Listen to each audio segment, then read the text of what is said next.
Demystifying Transitive and Intransitive Phrasal Verbs.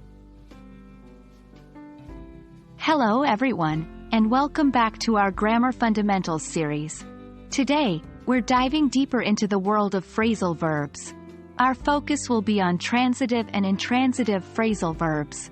Now, these terms might seem complex, but I assure you, by the end of this video, they'll be as clear as day to you.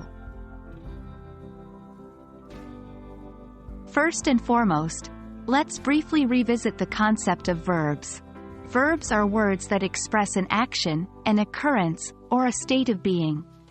But for today's lesson, we are concentrating more on the action part.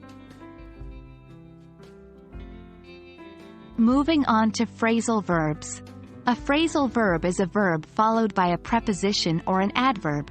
Together, they create a meaning different from the original verb. For instance, give up is a phrasal verb that means quit. Now, let's explore the transitive phrasal verbs. Transitive phrasal verbs are verbs that must have an object after them to complete their meaning.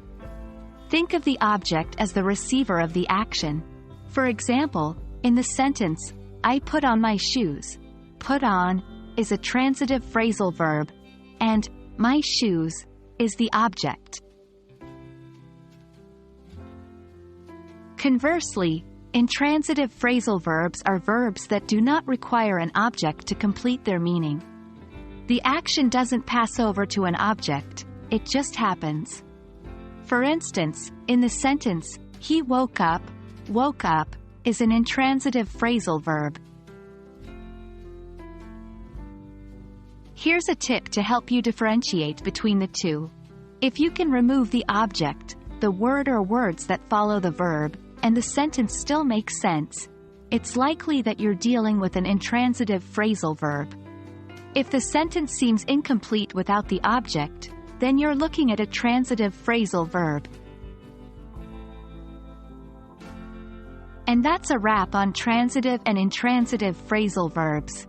Understanding these concepts will significantly boost your English language skills, particularly when it comes to writing and conversation. I hope this video was helpful and made these concepts clear. Keep practicing, and you'll master these in no time. Thanks for watching, and happy learning.